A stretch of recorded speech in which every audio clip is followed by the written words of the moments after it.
जिसने अपनी तलवार को म्यान में रखे बिना अपने घोड़े पर सवार होके एक के बाद एक राज्य जीतता चला गया। अनगिनत राज्यों की सीमाएं मिटाते, धरती को रक्त रंजित करते, अपने निरंकुश और क्रूर स्वभाव के चलते देश का ऐसा सम्राट बना जिसके सामने ना कोई मित्र ना कोई शत्रु राजा सिर उठाने का साहस कर पाया। अजय था।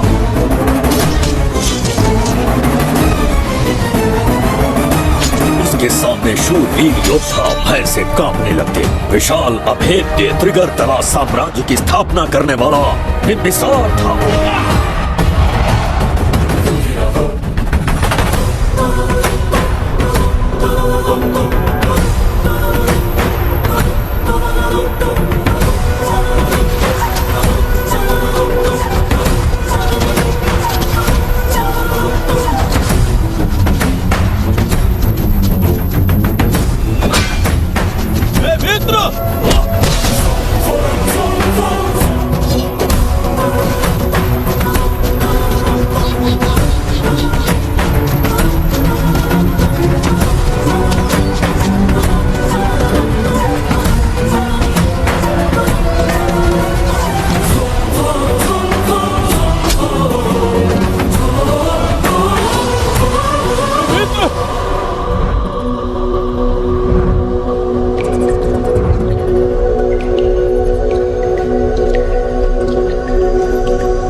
मित्र, ये जगह बहुत ही भयंकर है। मुझे तो बहुत डर लग रहा है।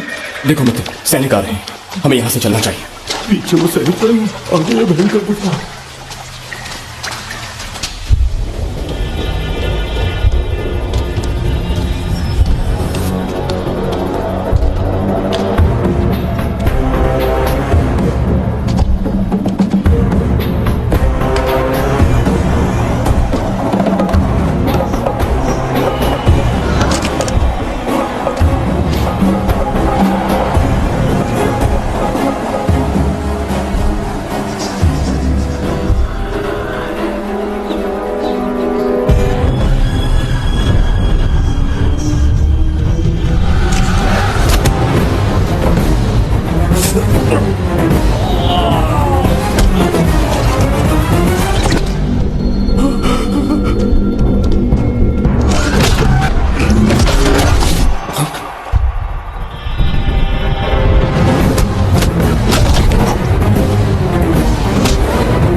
स्वागत है महाराज। किंतु तुम कौन हो? वर्षों से मैं इस दर्पण में कैद था। आपके कारण आज इस श्राप से मुक्त हो पाया हूँ। आपका आभारी हूँ। ये दर्पण जो आपके लिए बहुत सहायक होगा, आपको भेंट करना चाहता हूँ। स्वीकार कीजिए महाराज।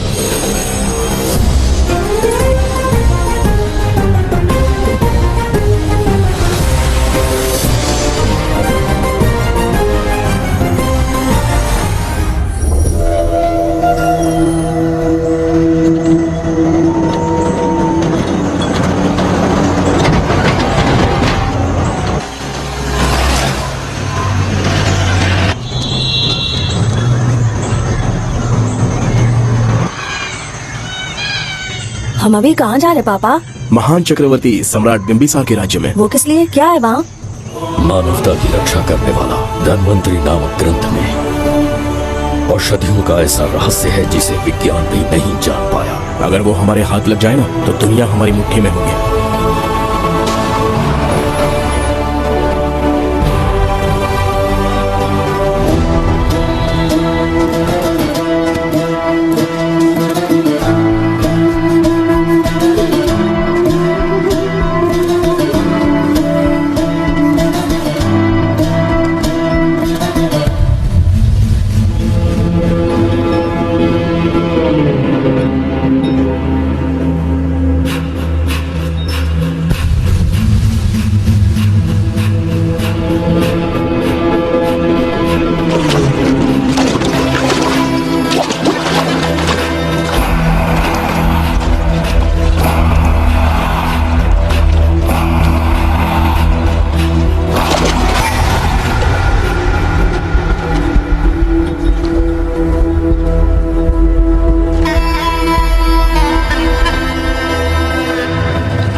शास्त्री को पाने के लिए वर्षों से तमन्ना कर रहे थे तुम।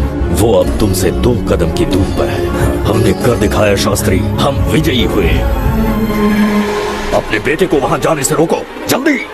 बेटा रुक जाओ, बेटा रुक जाओ।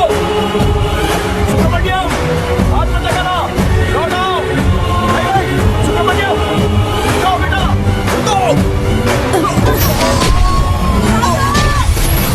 शास्त्री,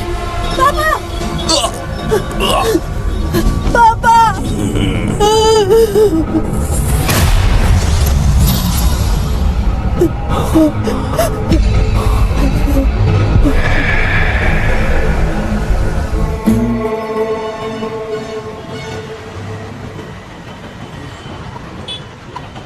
जाने माने इंडस्ट्रियलिस्ट आरके की तबीयत बिगड़ जाने के बाद उन्हें हॉस्पिटल में भर्ती किया गया है। जैसा कि आप देख रहे हैं, हम आपको उनकी जानकारी देंगे। आप बने रहिए हमारे साथ चैनल 7 पर।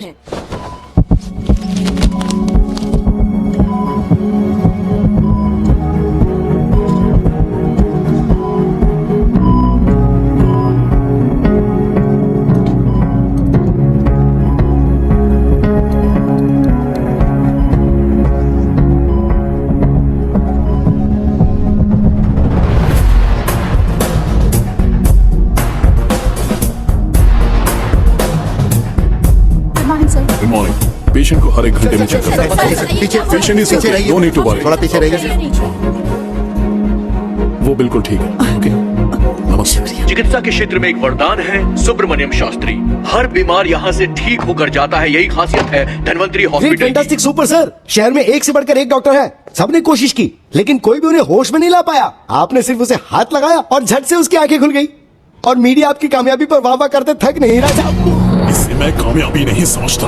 कोई महान काम नहीं किया है मैंने। कामयाबी उस दिन मिलेगी जिस दिन धन्वंतरी को ढूंढूंगा, जो पापा के अधूरे सपने को पूरा करूंगा। ओम ह्रीं काली महाकाली किली किली फट स्वाहा। ओम ह्रीं क्रीं कालिकाय नमो नमः। जय भद्रकाली कृपा करो। और कितने साल इंतजार करूं? सब्र का बांध टूट रहा है। अब मुझसे जरा भी इंतजार नहीं होता। इस पूरी दुनिया को पापा अपने पैरों में झुकाना चाहते थे। क्या ये सपना सपना ही रह जाएगा या इसे हकीकत में बदलने का कोई उपाय ढूंढोगे? बोलो, क्या इसे बदल पाओगे?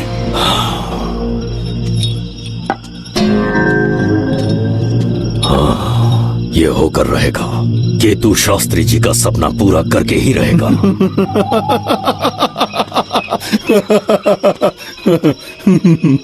केतु, तुमसे रोज उस धन्वंतरी की लिखी हुई किताब के बारे में पूछता हूँ तो बच्चों के किताब से परियों की कहानी सुनाते हो। बेवकूफ समझ रखा है क्या? सृष्टि में क्या कब और कैसे होने वाला है, सारे राज काल के गर्भ में है। तुम्हारे और उस पवित्र ग्रंथ के बीच में काल एक सेतु के समान कार्य करेगा। उचित समय पर ग्रंथ मिल जाएगा, जिसकी विधि मैं पूरी करूंगा। जब 8वें स्थान में गुरु शनि पर अपनी दृष्टि डालेंगे, शुक्र अस्त हो जाएगा और उसी दौरान चंद्र चरम पर होगा। उसी समय कोई भूतकाल से वर्तमान काल में प्रवेश करेगा और वो साक्षात मृत्यु बनकर तुम्हारे सामने खड़ा होगा। शास्त्री, वो स्वयं यहाँ आएगा और रहस्यमय द्वार को खोलेगा। वो अपनी कुशाग्र बुद्धि से इतिहास रचेगा। वो अपने बल और चातुर्य से भविष्य बदलने का सामर्थ्य रखता है। उसने सत्ता पाने के लिए अपने भाई को मार डाला। वो है बिंबिसार।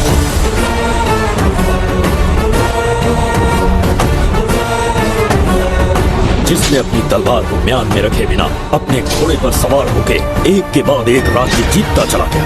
अनगिनत राज्यों की सीमाएं मिटाते, धरती को रक्त रंजित करते, अपने निरंकुश और क्रूर स्वभाव के चलते देश का ऐसा सम्राट बना जिसके सामने ना कोई मित्र ना कोई शत्रु राजा सिर उठाने का साहस कर पाया। वो ये था।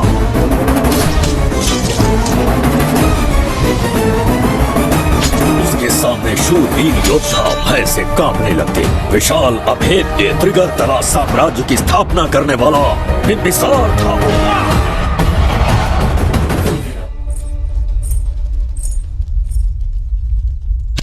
जुबैदा। जी महाराज। आज की सभा का मुख्य उद्देश्य कोई खास कारण नहीं। आपकी विजय को प्रजा, सेना और मंत्रीगण अपनी विजय समझकर उत्सव मनाना चाहते हैं। सब आपके ही गुणगान गा रहे हैं प्रभु। उसके अतिरिक्त आपसे प्रेरित होकर मित्रता बढ़ाने पड़ोसी राज्यों ने उपहार भेजा है प्रभु। अगर ऐसी बात है प्रभु तो उन्हें आने की अनुमति दो। जो आज्ञा। महाराज, ये क्या बना है? पंड्या के राजा ने अपना मुकुट त्याग दिया है। उसको पिघलाकर आपके लिए तलवार बनाई है। मुकुट पिघलाकर कतार बनाई, इसका तात्पर्य हुआ उसने अपना सिर आपके कदमों में रख दिया प्रभु।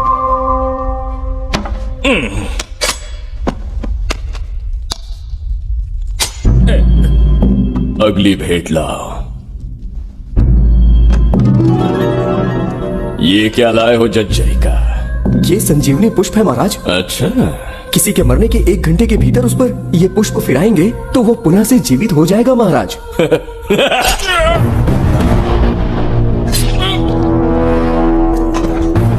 या इसे जीवित करके दिखा या स्वयं मरने को तैयार हो जा।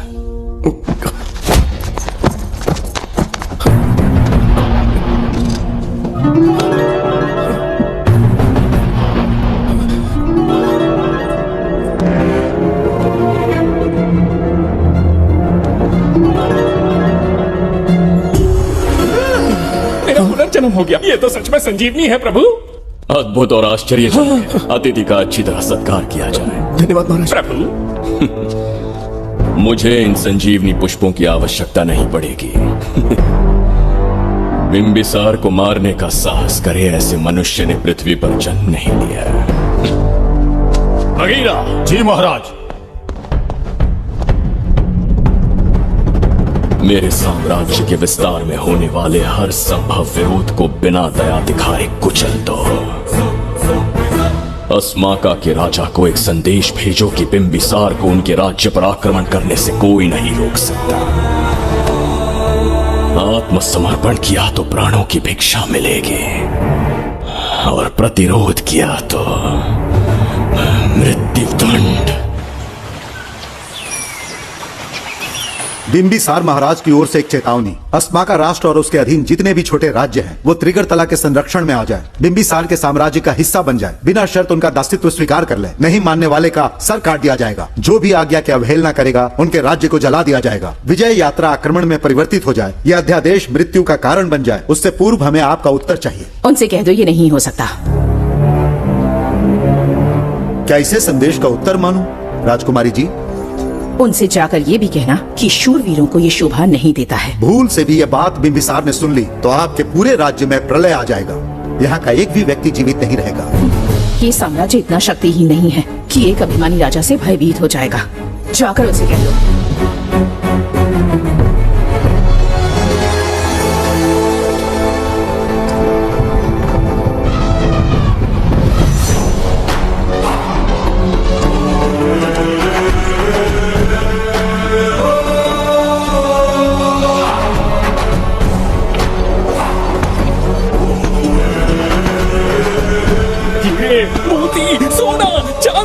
इतने अधिक जेवरात हैं, इन्हें खींचते खींचते हाथियों की कमर टूट जाएगी। खींचो।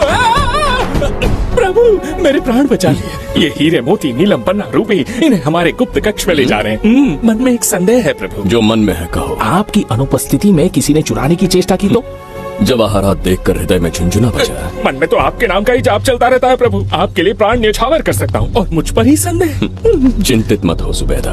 राजकोष तक पहुँचने के लिए पहले चिरूकी जाति के आदिवासियों का सामना करना पड़ेगा। ये किसी जीवित मनुष्य के बस की बात नहीं है। आदिवासियों को प्रलोभन देके मना लिया तो धन का मामला है ना। पूरे ब्रह्मांड में मेरे सिवाय उस द्वार को खोलना तो दूर कोई स्पर्श भी नहीं कर सकता। सिर्फ मेरी हस्त मुद्रा से, मेरे कंठ से निकले स्वरों से जगत जज्जरिका और मेरे शरीर से स्त्रवित होने वाले रक्त की बूंदों से मेरे सिवाय किसी ने भी उसे हाथ लगाने की चेष्टा कर दी सीधा यमलोक पहुंच जाएगा। आज तक किसी ने ना सुनी होगी ना देखी होगी। इतनी संपत्ति है बिंबिसार के पास।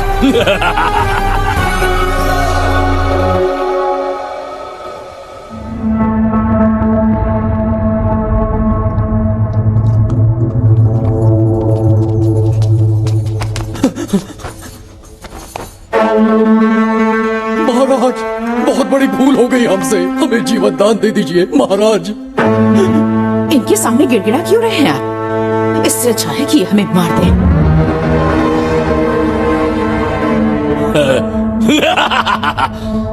मरने के लिए बहुत आतुर हो तुम। पिताश्री! कोई बिंबिसार को मारने की कल्पना भी करे, यही अद्भुत शूरता की बात है। ऐसी स्वाभिमानी राजकुमारी को हमारे महल में रहना चाहिए, हमारी दासी बनकर। तुम्हें मारने से कोई आनंद प्राप्त नहीं होगा। ऐसे कामुक सौंदर्य के साथ विलास करने का सुख कुछ और है। पिताश्री! पिताश्री! पिताश्री!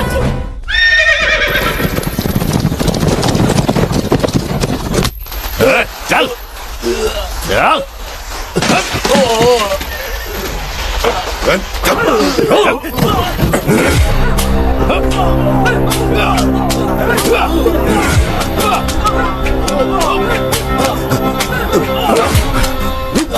रुक जाओ, बस करो, रुक जाओ।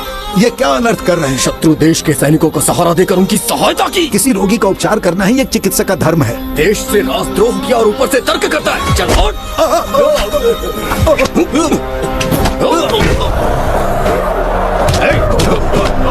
रुक जाओ, झगड़ा बंद करो।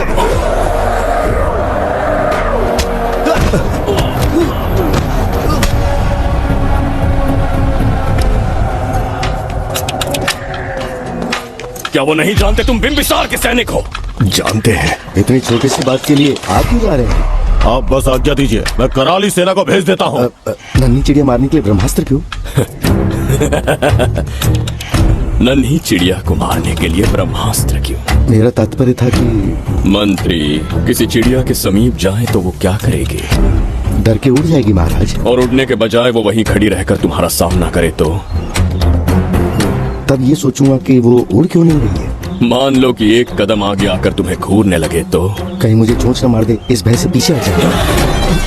भय, तुम्हारे नेत्रों से झलकता भय उसके हृदय में आत्मविश्वास और निर्भयता को जन्म देगा। न जाने कितने राजा बिंबिसार के नेत्रों में वो भय देखने की प्रतीक्षा में हैं, ताकि हमारे राज्य पर आक्रमण कर हमारी गद्दी पर बैठ सके।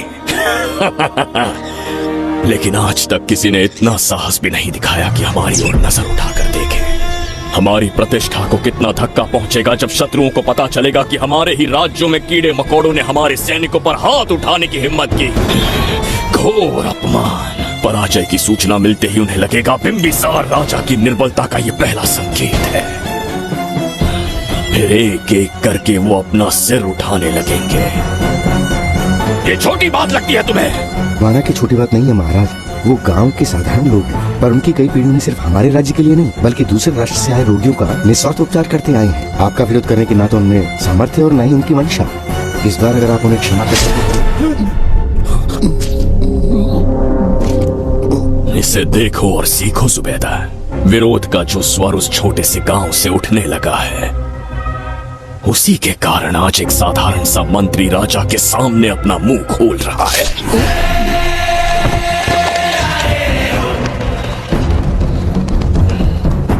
क्या यहाँ कोई और है जिसे ये छोटी सी बात लगती है? बिल्कुल नहीं प्रभु। क्या करेंगे उनका? कुचल देंगे महाराज, जैसे कुछ लोग हैं। उनकी वीरता को कुचल देंगे। ये बताइए दादा, आज इतने दिए क्यों जलाए हैं? वो इसलिए कि हमारे कुल देवता धनवंतरी का जन्म दिवस है। अब ये धनवंतरी कौन है? भगवान विष्णु के अवतार थे। और विष्णु कौन है? धर्म की स्थापना करने एवं दुष्ट राक्षसों का संहार करने, न जाने कितने युगों से मनुष्य रूप का अवतार लेके हमारी रक्षा करने आते हैं। इतने महान है विष्णु भगवान। क्षीर सागर का जब मंथन हो रहा था, विष्णु ने असुरों को हरा के देवों की रक्षा की और उसने अमृत लेके देवों में बांट दिया। उसी समय अमृत की कुछ बूंदे इस पृथ्वी लोक पर आ गिरी। वो बूंदे जिन जिन पौधों पर गिरे उनमें औषधीय गुण आ गए, उनमें रोग के उपचार करने की क्षमता आ गई। धन्वंतरी की ही देन है ये आयुर्वेद विज्ञान। मानव कल्याण के लिए धन्वंतरी ने पवित्र ग्रंथ की रचना की। दादा, इस ग्रंथ को लेने के लिए असुर यहाँ आ गए तो? हर युग में एक राक्षस इस पृथ्वी पर कुटिल व्यक्ति का रूप लेकर जन्म लेता है, किंतु साथ ही ईश्वर हमारी रक्षा करने पृथ्वी पर अवतरित होते हैं। बहुत अच्छा किया गुरु को उन सैनिकों से तुमने बचाया है। सब कुछ उन्हीं की कृपा से कर पाया।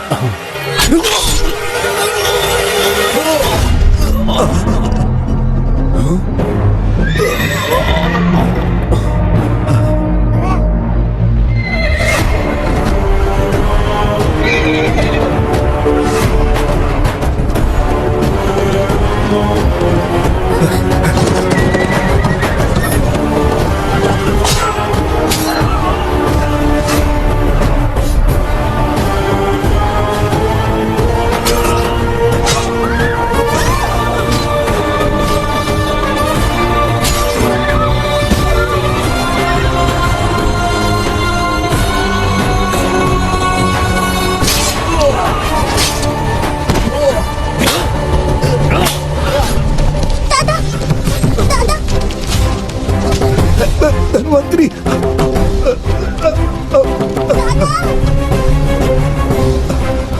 दादाजी! जय धन्वंतरी देव।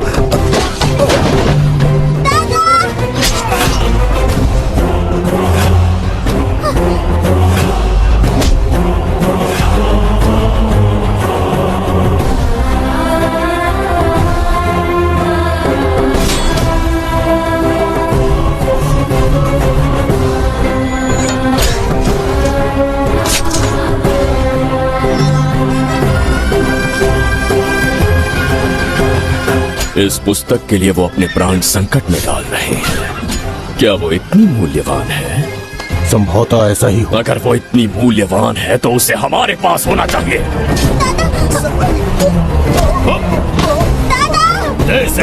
इसे मुझसे मत छीनो, ये मेरे जीवन की पूंजी है। नहीं, हम पर कृपा कीजिए, हमसे महापाप हुआ है, हमारे प्राण मत लीजिए। क्या बात है बुड्ढे, उत्सव के दिन प्रवचन दे रहा था ना। अब बिंबिसार को सिखा राज विद्रोह करने वाले के साथ क्या करना चाहिए। अवश्य किसी ने आपके कान भरे हैं, आपकी अवज्ञा हम नहीं कर सकते। शत्रु के सैनिकों की सहायता करते समय तो कोई भय नहीं था, तो अब शरीर क्यों कांप रहा है? प्रजा उस राजा से भयभीत नहीं होती जिसे वो अपने योग्य ही ना समझे। दादा, क्या आप इसी राक्षस की बात कर रहे थे? नहीं बेटा, ये राक्षस नहीं है। मुख पर लगाम लगाओ। और क्या क्या बताया दादाजी ने? इन्होंने कहा जब जब राक्षस लोगों को मारेंगे, ईश्वर पृथ्वी पर अवतार लेकर उन्हें बचाने आएंगे। तो अभी तक वो ईश्वर आए क्यों नहीं? अवश्य आएंगे। कहाँ है तेरा ईश्वर? जब भगवान के सामने दीपक जलाएंगे तब आएंगे। ओह, और क्या उसके बाद वो मेरा वध कर देंगे? क्यों नहीं, जरूर वध करेंगे। इसे क्षमा करें, इस अबोध को नहीं पता ये क्या बोल रही है। संसार में एक भी ऐसा व्यक्ति नहीं है जो महाराज के विरुद्ध एक शब्द भी बोल सके। अगर कोई है तो सामने आए।